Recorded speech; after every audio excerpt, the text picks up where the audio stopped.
दोस्तों जय माता दी। मेरा और मेरे यस म्यूजिकल ग्रुप में आप सभी का बहुत बहुत स्वागत है। तो एक बहुत ही प्यारा पति पत्नी का नोक-झोंक गीत लाई हूँ। जैसा होगा आप लोग कमेंट में ज़रूर बताइएगा।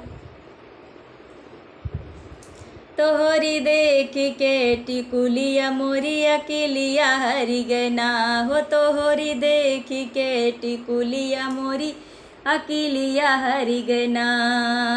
अकेलिया हरि गना हो मोरी अकेलिया हरि गना। तोहरी देख के टिकुलिया मोरी अकेलिया हरि गना। मुख में पान नयन में काजल नाक में सोह नथुनिया हो। नाक में सोह नथुनिया।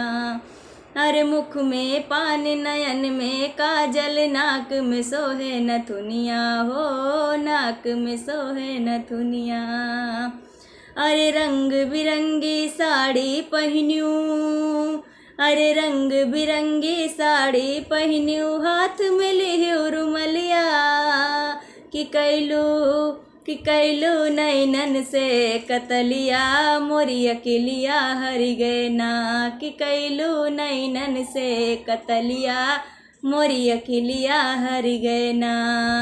तोहरी देख के टिकुलिया मोरी अकेलिया हरि गना। चारों ओर तुम्हें हम गोरिया रही निहारी कोलिया। चारों ओर हम तुम्हें निहारी हेरी खिड़की कोलिया। अरे हेरी खिड़की कोलिया ए गोरिया हेरी खिड़की कोलिया। तुम बिन गोरी निक न लागे सुनी रहे महलिया। अरे तुम बिन गोरी निक न लागे सुनी रहे महलिया। कि जैसे बिन नमक कह दलिया मोरी अकेलिया हरि गना। कि जैसे बिन नमक कह दलिया मोरी अकेलिया हरि गना।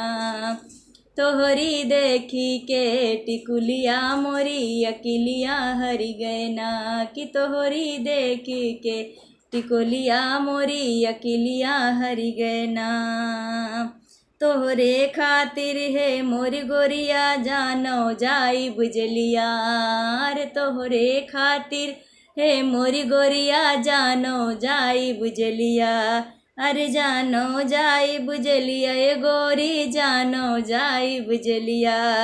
छूटी जई है बाप महतारी छूटी जई है महलिया। अरे छूटी जई है बाप महतारी छूटी जई है महलिया। कि कैसे रहबू रानी महलिया मोरी अकेलिया हरि गना। कि कैसे रहबू रानी महलिया मोरी अकेलिया हरि गना। कि तोहरी देखी के टिकुलिया मोरी अकेलिया हरि गना।